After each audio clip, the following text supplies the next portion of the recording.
सर्वत्र गोविन्दनामसङ्कीर्तनं गोविन्द गोविन्द नारायण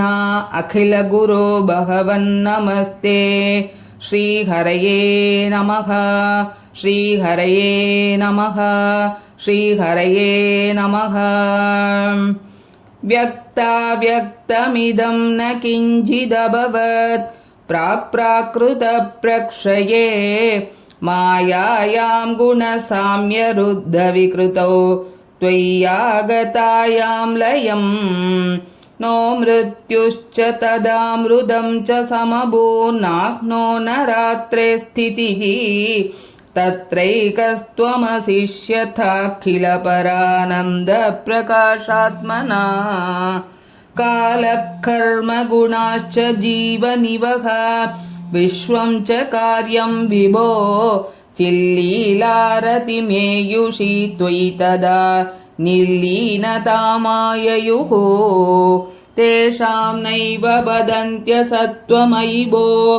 शक्त्यात्मना तिष्ठतां नो चेत् किं गगनप्रसूनसदृशां भूयो भवेत् सम्भवः। एवं च द्विपरार्धकालविगता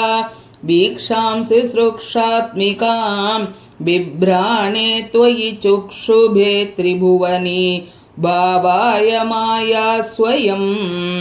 मायातः खलु कालशक्तिरखिला दृष्टं स्वभावोऽपि च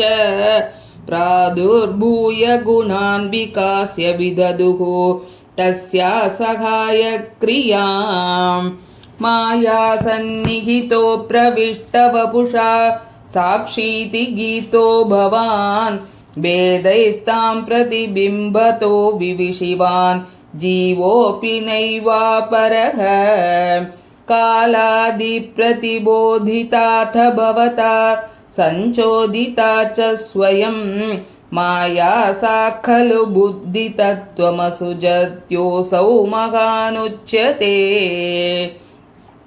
तत्रासौ त्रिगुणात्मकोऽपि च महान् सत्त्वप्रधानः स्वयं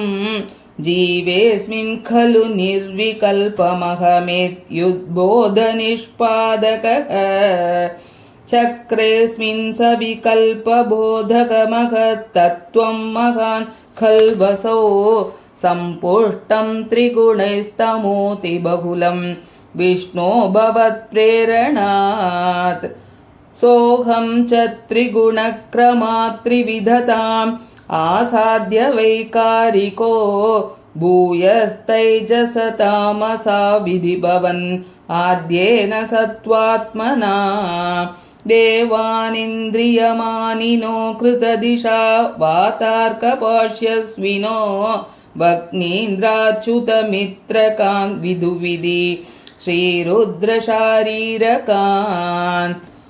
भूमन्मानसबुद्ध्यहङ्कृतिमिलच्चित्ताख्यवृत्त्यन्वितं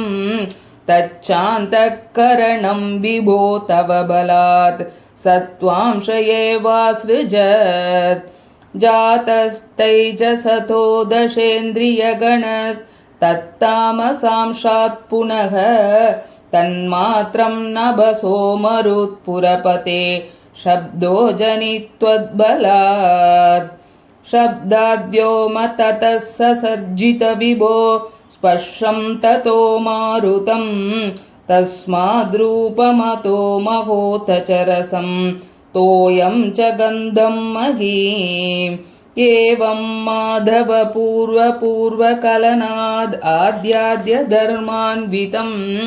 भूतग्राममिमं त्वमेव भगवन् प्राकाशयस्तामसात्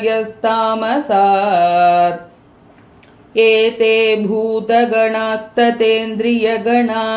देवाश्च जाताः पृथक् नोषेकुर्भुवनाण्डनिर्मितविधो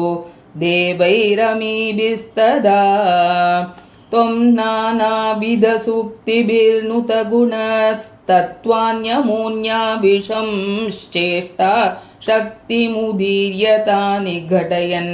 हैरण्यमण्डं व्यदाः अण्डं तत्खलु पूर्वसृष्टसलिले तिष्ठत्सहस्रं समाः